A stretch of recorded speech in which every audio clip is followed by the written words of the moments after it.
안녕하세요. 미국 주식을 탐구하는 미탐TV입니다. 이 영상은 미준TV와 제휴를 통해서 동시에 송출되고 있습니다. 미국 주식 우량주 분석 코너는 미국에 상장되어 있는 좋은 기업들을 이렇게 데이터에 기반해서 어떻게 분석하는지를 알아보는 코너입니다. 그래서 종목을 지금 사라는 추천에 대한 영상이 아니니까 여러분들 전체적으로 데이터를 보시고 활용하는 방법들도 보시고 뉴스나 이런 부분들은 직접 좀 체크하셔서 최종 의사결정을 내리는데 도움이 되시면 좋겠습니다.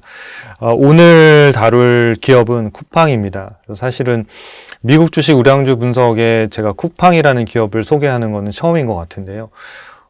보통 이제 미국에 상장되어 있는 해외 기업들을 많이 소개하기도 하죠. 그러니까 지난 영상에서 소개해드렸던 ASML 홀딩스 같은 경우에도 미국 기업은 아니고, 그 외에 또 다른 많은 기업들도 해외에 있는 네덜란드라든지, 스웨덴이라든지 또는 이스라엘이라든지 이런 데 그러니까 이 본사가 있는데 이렇게 소개해드린 케이스가 있었는데, 한국에서 주로 비즈니스를 하고 있는데, 물론 이제 법인은 이제 미국에 있습니다. 본사 법인은 미국에 있는데, 한국에서 주요 비즈니스를 하고 있지만 미국에 상장되어 있는 기업을 소개하는 경우는 처음인 것 같습니다. 그래서 오늘 쿠팡이라는 회사를 좀 소개해 드리도록 하겠습니다. 한국에 계신 분들은 쿠팡을 너무 잘 알고 계시지만 교포분들은 쿠팡이 한국에서 어떤 위상을 가지고 있고 어떤 비즈니스를 하는지를 조금은 생소할 수 있을 것 같아서 또 쿠팡에 대한 기업을 좀 같이 한번 분석하고 보도록 하겠습니다. 네, 쿠팡이 이제 상장했을 때 상당히 많은 이제 주목을 받았습니다. 특히나 이제 일본에서 소프트뱅크에서 비전펀드에서 투자하면서 이 회사가 엄청난 회사구나. 저희도 한국에서도 깜짝 놀랐으니까 이게 소프트뱅크에서 투자할 정도의 엄청난 회사인가? 라고 하는 이런 생각들을 많이 가졌었거든요. 그래서 상장하고 난 이후에 얘는 이제 일봉 차트가 아니고요. 이제 이 회사가 상장한 2021년도예요. 그래서 상장하자마자 주가가 쭉 바로 올랐다가 그다음부터 쭉 빠졌거든요. 그래서 최고가 대비 69달러까지 올랐었는데 69달러에서 주가가 계속 빠진 거죠. 그래서 한 1년여 만에 주가가 빠져서 2022년도 5월에 한 1년 2개월 만에 9달러 정도 수준까지 빠진 거예요. 그러니까 엄청나게 많이 빠진 거죠. 그러니까 60에서 9달러니까 거의 다 손실을 어마어마하게 많이 본 케이스가 될 것 같고요. 그래서 소프트뱅크도 상당히 이제 고민을 많이 했었죠. 고민을 많이 했었는데 그 이후에 이제 주가가 계속 바닥을 기다가 최근에 보면 이렇게 주가가 지금 상승으로 하면서 뭔가 이렇게 긴 양봉을 통해서 뭔가 변화의 조짐이 좀 보이는 그런 이제 상태입니다. 그럼에도 불구하고 여전히 지금 현재 주가는 상장 당시의 주가에 비하면 한 60% 정도 하락되어 있는 이런 상태입니다. 그래서 쿠팡이 어떤 비즈니스를 하고 있고 지금 데이터에서 실적에서는 어떤 변화들을 가지고 있는지 밸류에이션은 어떠한지 좀 살펴드리도록 하겠습니다. 네, 쿠팡 한쪽 기업 개요입니다. 로켓 배송, 한국에 계신 분들은 너무 잘 아실 것 같아요. 그 다음에 로켓 프레시, 이런 것들을 통해서 한국에서는 이제 이커머스를 선도하고 있는 그런 기업입니다. 저도 이제 이 회사 서비스를 많이 사용하고 있는데요. 이 회사 서비스를 왜 많이 사용하냐 그러면 그냥 처음에는 이제 가격 비교를 많이 해요. 쿠팡에서도 쓰고, 그 다음에 또 다른 한국에 많은 인터파크도 있고, 다른 플랫폼에서도 막 검색하거든요. 근데 검색해서 비교하다 보면 너무 귀찮아지는 거예요. 나중에는 봤을 때 쿠팡이 제일 싼가라는 느낌이 들기 시작합니다. 물론 이제 인터파크가 더 싼 데도 있고 다른 플랫폼이 더 싼 데도 있을 거예요. 쓱도 있고. 근데 그게 한번 인지되기 시작하고 확증하기 시작하면 그 다음부터는 다른 데서 잘 검색을 안 하게 되거든요. 사람의 시간이랑 이런 노력들이 유한한 게 아니다 보니까 그럼 그냥 거기서 사고, 두 번째 결제를 좀 너무 간편하게 해놨어요. 그래서 이제 쿠팡 같은 경우에는 결제가 하는 순간 되는 경우들이 꽤 있어요. 이렇게 보통 이렇게 손으로 이렇게 스와이프하면 그냥 등록된 카드로 바로 결제를 바로 시켜버리기 때문에 아차 잘못한 것 같은데 라는 순간 이미 막 배송이 와 있고 이런 상황이기 때문에 낮에 결제를 했는데 저녁에 이미 와 있고 이런 케이스도 굉장히 많습니다. 그래서 좀 급한 물건은 거의 다 여기서 사게 되는 것 같아요. 좀 미리 사면 사실 여기서 살 필요 없는 물품이 있는데도 불구하고 내가 당장 내일 이거 가져가야 될 것 같은데 이 제품 그러면 어쩔 수 없이 쿠팡에서 하면 다음날 아침에 출근할 때 아침에 문에 거의 와 있는 케이스들이 많기 때문에 그 배송을 통해서 경쟁력을 가져가는 놀라운 그런 기업인 것 같습니다. 그래서 지금은 이제 로켓 배송뿐만 아니라 쿠팡이츠, 음식 배달하고 있는 요 쿠팡이츠. 한국에서는 이제 배달의 민족이 이제 1위였는데 쿠팡이츠가 상당히 빠르게 지금 점유율을 좀 확대하고 있는 그런 상황입니다. 그리고 이제 쿠팡 플레이, OTT 하고 있는데, 물론 여기 OTT는 엄청나게 크진 않지만 여기에서 이제 멤버가 되면, 네, 쿠팡의 와우 멤버십에 가입하면 로켓 배송을 통해서 아침에 뭐 무료 배송을 해준다던가 무료 반품을 해준다던가, 그 다음에 쿠팡 플레이가 무료라던가 뭐 이런 형태의 혜택들을 되게 많이 주기 때문에 멤버십도 상당히 빠르게 많이 가입을 하고 있는, 네, 그런 상태입니다. 이런 이제 사업들을 계속 잘 하고 있고, 쿠팡 성장의 원동력이 사실 물류 인프라입니다. 그래서 물류 배송에 엄청난 투자를 할 때, 아니, 기존에 물류 회사들도 많이 있고, 뭐, 해서 대한통운도 있고, 뭐, CJ, 뭐, 이런 다 있는데, 왜 굳이 쿠팡이 직접 할까 했더니, 결국은 이제 새벽 배송, 아침에 그냥 로켓 배송을 위해서, 이걸 구축했고, 이게 이 회사의 경제적 해자가로 점점점 커가고 있구나라는 거를 이제 시장에서 원동력으로 지금 보고 있습니다. 지금 현재 이제 소프트뱅크 지분율은 한 20% 초반으로 예상이 되고 있습니다. 그래서 추정이 되는데, 상장 당시에는 이제 한 33%인데, 최근 뉴스를 보니까 5월 8일 날 25.7달러에 한 3,000주 정도로 매각해서 여기서 한 1조 몇천억 정도의 현금을 조달해서 요걸 갖다가 AI 쪽에 포트폴리오를 늘리는 쪽에 아마 투자를 한다고 이게 결정을 한 것 같습니다. 그래서 여전히 그래도 한 20% 초반 정도의 지분을 가지고 있는, 네, 회사입니다. 자, 저희가 이제 세 가지를 가지고 저희가 점검해 드리는데, 우량 기업이냐, 밸류에이션 어떠냐, 현재 수급은 어떠냐. 그래서 우량 기업이냐 보면 54점이에요. 뭔가 좀 쎄하죠. 그 다음에 전체 미국 기업들 한 5,500개 중에서 거의 800등. 상위 33%니까 상위라는 말을 붙이기가 좀 약간 애매할 정도로 아주 초우량주는 아니다.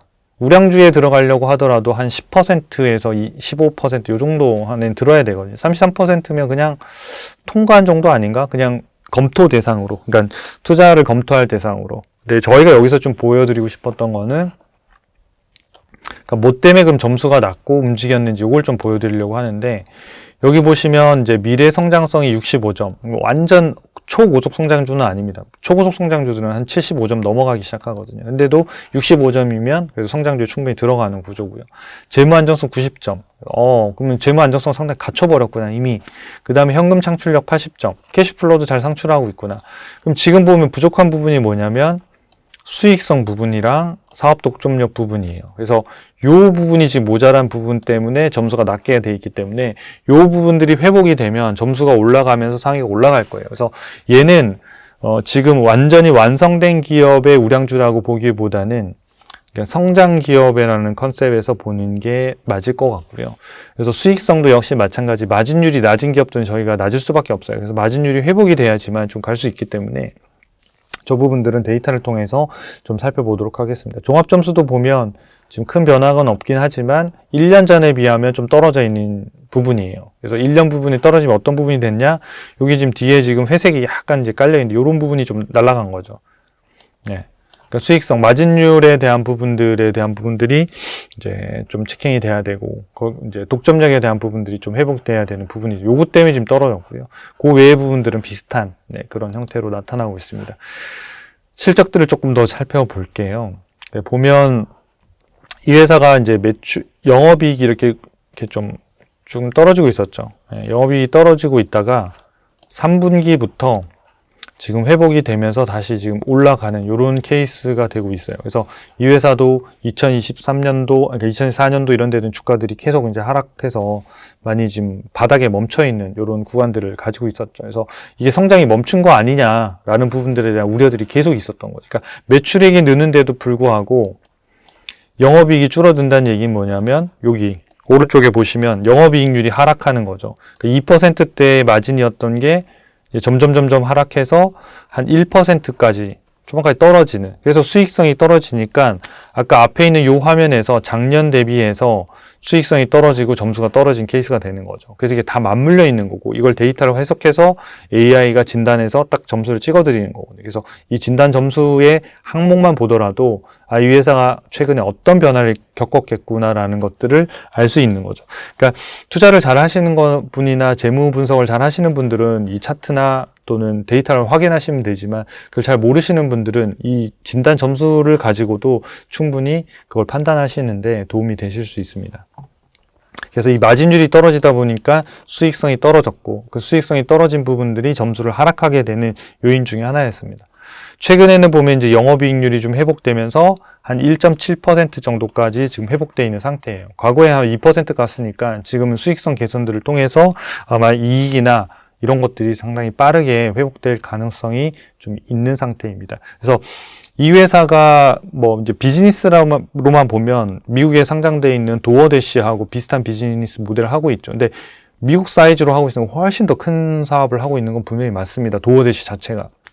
그래서 그러면 도어대시가 더 나아요, 쿠팡? 그거 놓고 비교를 해야 되겠지만 도어대시는 주가가 상당히 많이 올라와 있는 상태고 그리고 도어대시도 제가 낙폭과대 우량주 할 때 도어대시도 설명을 한번 드렸었거든요. 그러니까 쿠팡은 도어대시보다 더 낫다라는 개념에서 이 기업을 하는 게 아니라 이런 성장주를 초기의 데이터들을 가지고 어떻게 해석하고 분석하는지 하나의 사례로서 이 종목 발굴들을 계속 해나가고 있는 거니까 그 관점에서 이 코너를 좀 이해해 주시면 훨씬 좋을 것 같습니다. 근데 여기 이제 2024년도의 데이터를 보면 순이익이 여기 보면 훨씬 더 영업이익보다 높았잖아요. 영업이익보다 순이익이 높다는 거는 영업 외적으로 뭐가 발생했다는 거거든요. 이 부분들은 뒤에 조금 더 왜 이런 상황들이 발생했고 그걸 어떻게 해석해야 되는지 좀 설명을 드리도록 하겠습니다. 네, 그 다음에 이제 이 회사 보면 보통은 매출 채권 회전 일수가 그러니까 재고자산 회전 일수가 맨 위에 있거나 또는 매출 채권 회사 위에 있고 매입 채무 회전 일수가 보통은 맨 아래에 있는데 요 기업은 좀 특징이 좀 특이하게 좀 다르죠. 여기 보시면 이제 매입 채무 회전 일수가 67일이고 매출 채권 회전 일수가 66일로서 매입 채무가 훨씬 더 높아요. 그러면 이건 무슨 의미냐면 매입 채무 회전 일수라고 하는 거는 내가 매입 채무라는 개념을 일단 알아야 되겠죠. 그래서 매입 채무는 뭐냐면 내가 이제 물건을 사와서 아직 갚지 않은 거예요. 그래서 매입 채무는 돈을 줘야 되는 거거든요. 채무인데 물건을 사왔다. 매입을 했는데 채무예요. 아직 돈을 안 준 거예요. 그래서 쿠팡의 개념, 유통업은 다 그렇다고 보시면 돼요. 플랫폼 유통업들은. 뭐냐면 쿠팡은 제조회사는 아니잖아요. 그렇죠? 대부분의 유통 플랫폼을 가지고 납품을 할 거잖아요. 그럼 매출 채권은 뭐냐? 쿠팡에서 저희가 결제를 할 거 아니에요. 그럼 사람들이 개인 다 B2C니까 개인들이 막 카드로 결제하고 하면 그 카드로 결제하는 그 결제가 뭔가 이제 현금으로 들어올 때까지 걸리는 날짜가 매출 채권 회전 일수거든요. 이런 거는 6일. 개인이 카드 결제했으니까 카드 피지사 내는 데서 돈을 이제 입금해 주는데 요거밖에 안 걸린다는 거예요. 근데 6일밖에 안 걸리지만 요거를 물건을 댄 회사 있잖아요. 그 회사한테가 주는 데는 거의 한 2달 정도 걸린다는 거예요. 그래서 쿠팡에서 납품을 하면 정산해서 거의 그 사람들한테 주는 데는 평균적으로 한 2달이 걸려요. 그럼 요만큼의 날짜가 캐시가 쿠팡에 머물러 있는 상태가 되겠죠. 그래서 쿠팡은 운전 자본 이런 것들을 훨씬 더 많이 늘릴 수 있는 요 차이를 가지고 할 수 있는 좋은 비즈니스 모델을 갖고 있다고 볼 수 있겠죠. 그래서 매입 채무 회전 일수가 높아서 문제가 되냐? 그렇진 않아요. 물론 이거 빨리 주면 빨리 줄수록 뭔가 제품을 납품하고 있는 회사의 상생이라는 관점에서는 당연히 좋은 기업이다라고 볼 수 있지만 매입 채무 회전 일수 자체가 높다고 해서 뭐 부실한 거 아니에요? 그런 개념은 아닙니다. 그래서 매입 채무 회전 일수가 높기 때문에 캐시플로 상으로는 훨씬 더 유리한 구조에서 비즈니스 할 수 있는 게 바로 유통 플랫폼에 가지고 있는 특징입니다. 그래서 이 회사뿐만 아니라 유통 플랫폼들은 다 매입 채무 회전 일수가 높고 매출 채권 일수가 낮은 이런 구조를 가지고 있을 겁니다. 네, 현재 이제 영업 활동이 플러스 투자 재무 활동이 마이너스, 그리고 최근에 보면 투자 활동 현금 흐름이 여기 보시면 일정한 규모의 지금 마이너스를 보이고 있는데, 요 정도로 지금 한 10억 달러 정도 수준이네요. 그래서 10억 달러 정도 수준을 투자하면서 가는 형태예요. 과거처럼 막 대규모로 투자하는 것들은 지금 끝나 있다라고 볼 수 있겠고, 나중에 이제 대규모 투자가 이루어지면 다시 이제 투자 활동이 훨씬 더 마이너스, 투자해서 현금이 나가면 마이너스거든요. 그래서 이렇게 더 늘어나겠죠. 현재로서는 그러니까 어느 정도 유지할 수 있는 케이펙스를 투자하면서, 그러니까 이제 자본 지출을 하면서 회사의 성장과 영업활동 현금으로 만드는 그 구조에 지금 들어가 있다, 이렇게 볼 수 있겠습니다. 해외 쪽이나 이런 쪽들도 이제 좀 진출을 하고 있거든요. 그러니까 쿠팡의 한계는 이런 거죠. 한국의 신장이 어디까지 성장할 것이냐, 이제 이런 부분들 때문에 좀 고민하고 있는데, 지금은 이제 해외에서 동남아 쪽에 진출을 해서 좀 시장을 확대하고 있는 그런 도전들을 좀 하고 있고, 해외 기업들 인수를 통해서 좀 확장하는 이런 형태의 비즈니스 모델을 하고 있습니다. 현재는 국내가 대부분 다 차지하고 있습니다만은, 그런 변화들이 향후에 이제 쿠팡의 어떤 성장 동력이 될지, 그런 것들은 어차피 IR 프레젠테이션이라는 자료들 통해서 계속 나오고 기사로 나오니까 그 부분들을 좀 확인하시면 좋을 것 같습니다.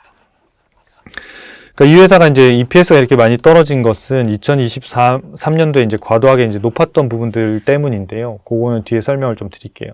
그 다음에 이제 EPS 이렇게 회복되는데 주가가 이제 계속 갈 거냐, 이 부분은 과거에 이제 60달러에서 이만큼 떨어졌다가 지금 이렇게 오르고 있는 이런 형태거든요. 그러니까 그 부분은 EPS가 더 빠르게, 더 높이 성장하느냐에 달려 있습니다. 그래서 그거는 수치를 좀 확인을 하셔야 되고요. 뒤에 수치를 보면, 네, 이 회사가 매출액이 이렇게 성장을 하는데 12%, 15%, 12%니까 사이즈로만 보면 되게 큰 사이즈거든요. 그러니까 왜냐하면 매출액이 2025년도 기준으로 341억 달러 하거든요. 그러니까 원화 기준으로 보면 한 40조 정도 되는 거거든요. 그러니까 저도 이거 찾으면서 깜짝 놀랐거든요. 얘가 이 정도 사이즈였나? 라고 할 정도의 매출액 사이즈로 보면 되게 어마어마한 사이즈고, 그거에 비하면 EPS는 상당히 빠르게 성장합니다. 0.3, 0.5, 0.97달러 해서 270%, 124%, 그 다음에 내후년에는 2027년도에는 43%니까 EPS 성장률로만 보면 성장주라고 분명히 이제 딱 보여줄 수 있겠죠. 그러니까 향후에도 계속 성장할 거니 그건 그때 고민하면 된다고 생각합니다. 그러면 도대체 2023년도에 EPS가 이렇게 높았다가 2024년도에 이렇게 낮아진 이유가 뭘까?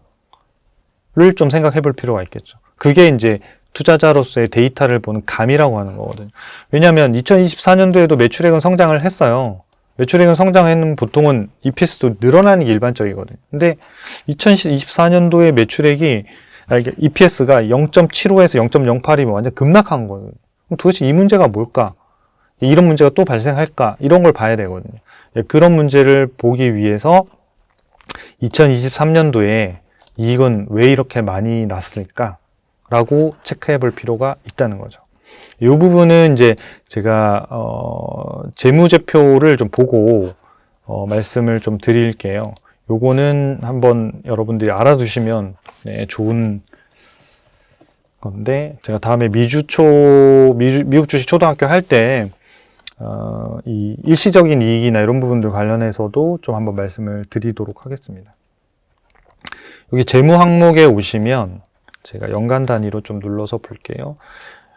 100만 달러 기준이고, 네, 여기 보시면 아까 2023년도였잖아요. 그러니까 2023년도에 보면 4억 7천만 달러, 그리고 2024년도에는 조금 줄긴 했지만 4억 3천만 달러예요. 그러면 영업이익이 약간 감소잖아요. 그럼 순이익도 그 정도 비율로 감소해야지 맞거든요. 근데 여기 보시면 2023년도에는 이익이 13.6억 달러, 그리고 2024년도에는 1.5억 달러, 이러다 보니까 상당히 많이 차이가 순이익이 급감한 것처럼 보이는 거죠. 왜냐하면 1억 3천만 달러에서 1,500만 달러니까 거의 한 8분의 1, 9분의 1 가까이 급락한 걸로 보이는 게 아까 주당 EPS에서도 급락으로 나타나는 거죠. 그러면 EPS의 급락이 왜 나타났는지를 보는 게 맞죠.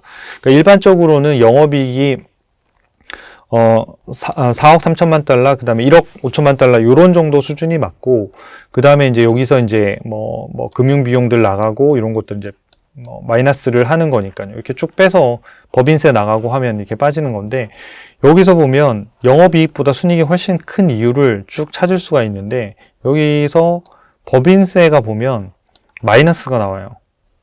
그러니까 이 법인세 개정 과목에 보면, 그러니까 법인세만 있진 않아요. 그래서 그러니까 세금 관련된 부분들 이슈들인데, 대부분은 이렇게 없다가 갑자기 이때 엄청나게 많이 털고, 그 다음부터 이제 법인세가 발생하는 요런 이제 구간들이 들어가는데, 이제 이런 부분들이 발생했기 때문에 주당 순이익이 크게 늘었거든요. 그러면 이 법인세가 마이너스가 나왔던 이유가 뭔지를 찾아보고 그걸 해석을 좀 해야 되거든요. 그러려고 하면 그때는 공시 원본을 찾아볼 수밖에 없습니다. 그래서 공시 원본은 이제 저희가 사이트에 오시면 이 개요에 들어가면 여기 SE전자공시 바로가기라고 되어 있죠. 누르면 에드가에서 공시하고 있는 데이터들을 바로 다 확인하실 수 있도록 되어 있습니다. 그래서 여기서 그 연도 거를 찾아서 그 재무제표를 찾아서 해석할 수밖에 없거든요. 그래서 지금은 이 내용까지 다 다룰 수는 없고, 제가 찾은 내용을 좀 브리핑을 해드리는 걸로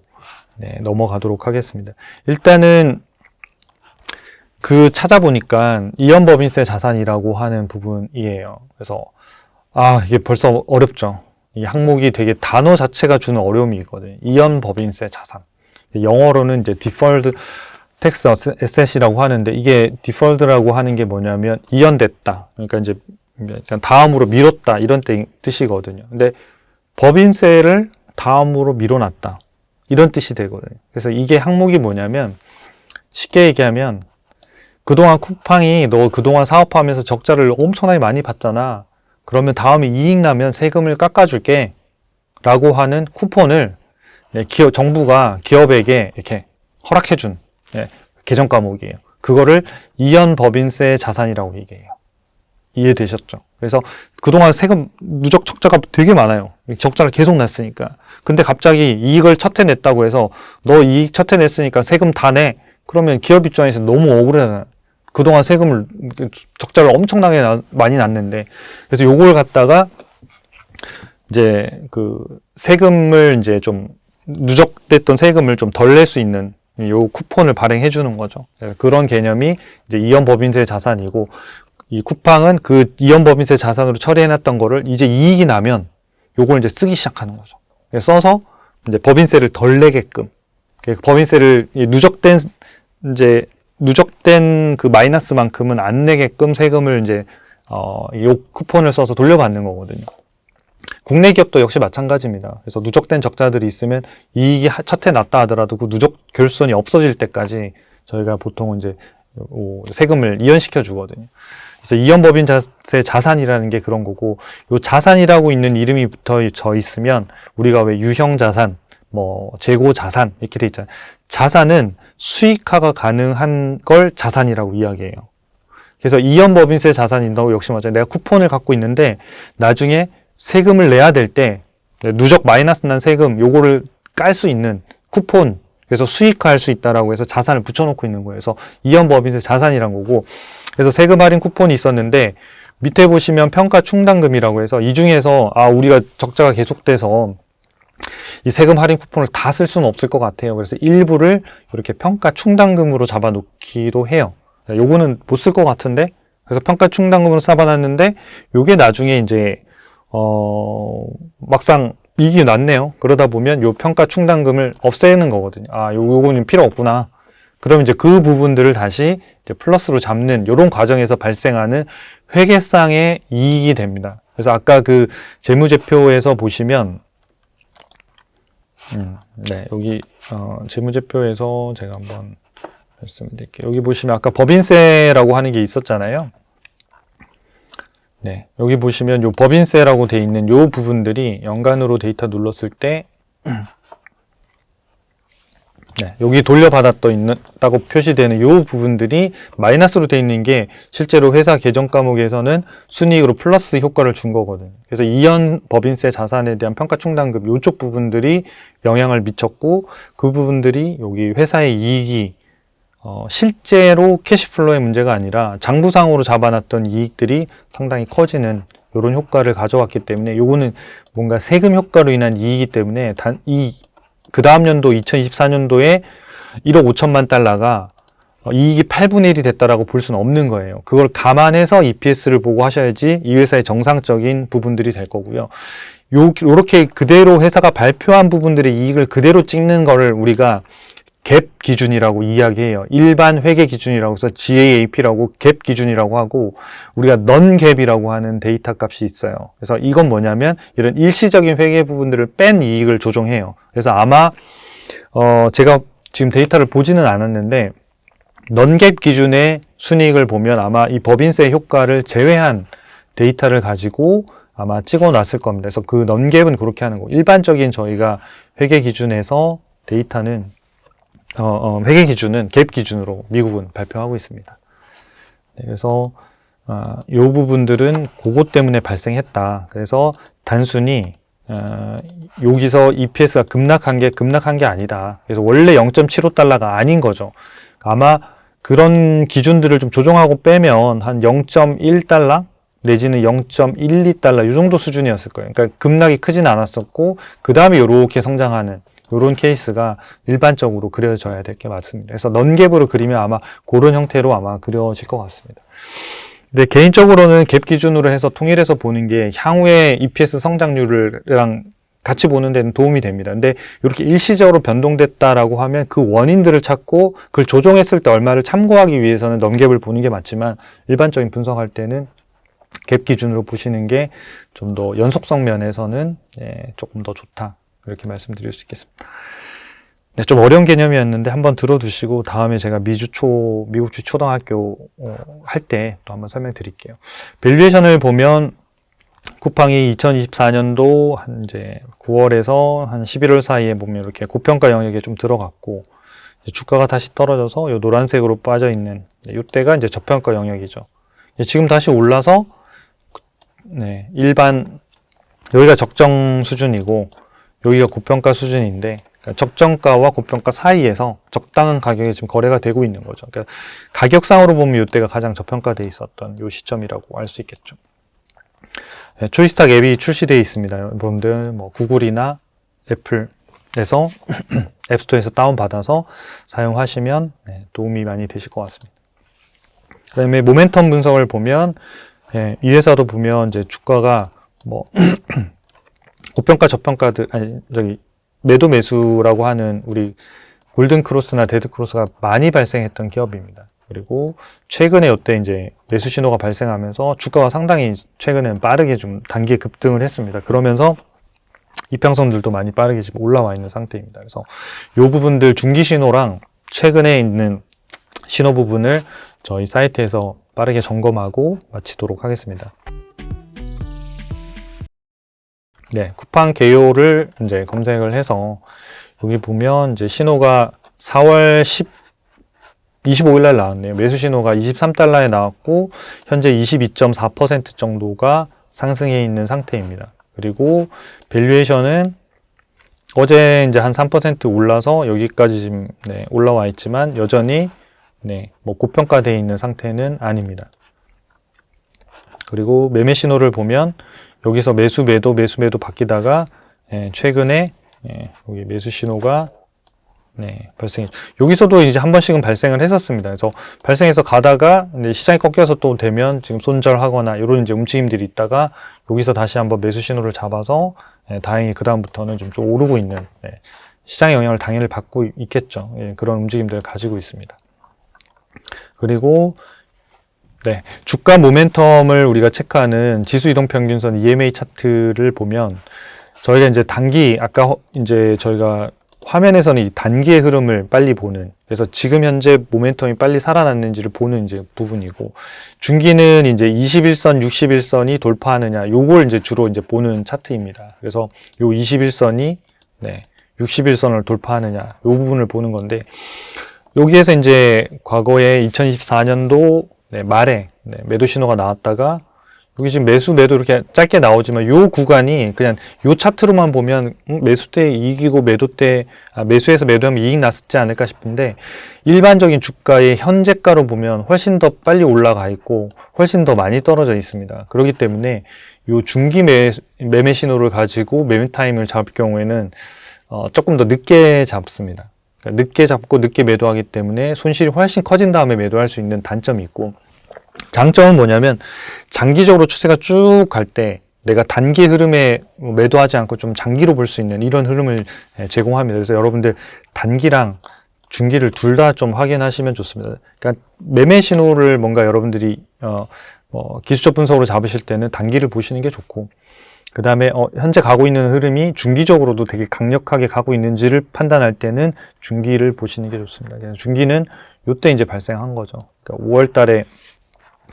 5월 달에 이제 신호가 발생해서 데이터를 여기 보면 이렇게 나오거든요. 맨 위에 있는 값이 이제 찍혀야 되는데, 5월 한 8일, 5월 9일 정도 되겠네요. 5월 9일 정도 발생해서 지금 이제 신호가 발생했고, 매매 신호는 보면 아까 말씀드린 대로 4월 25일 날 발생했으니까 되게 빨리 발생한 거죠. 그래서 이 매매 신호랑 이런 것들 참고하셔가지고 여러분들이 투자하시는데 좀 도움이 되시면 좋겠고요. 마지막으로 이 쿠팡을 지금 추천하는 게 아니다. 도어대시하고 비교해서도 여러분들 더 매력적인 기업들이 충분히 있을 수 있고, 현재 이런 기업들이 어떤 데이터를 가지고 있고, 과거에 주가가 왜 빠졌었고, 그 다음에 영업의 손실에서, 영업의 이익에서는 법인세, 이연 법인세 자산이 어떤 항목들을 가지고 있고, 그런 것들을 조금 배우고 여러분들의 생각과 투자를 하는데 도움이 되는 이런 생각들을 넓혀가는데 이번 영상이 도움이 되시면 좋겠습니다. 도움이 되셨다면 구독과 좋아요, 응원 댓글 부탁드립니다. 감사합니다.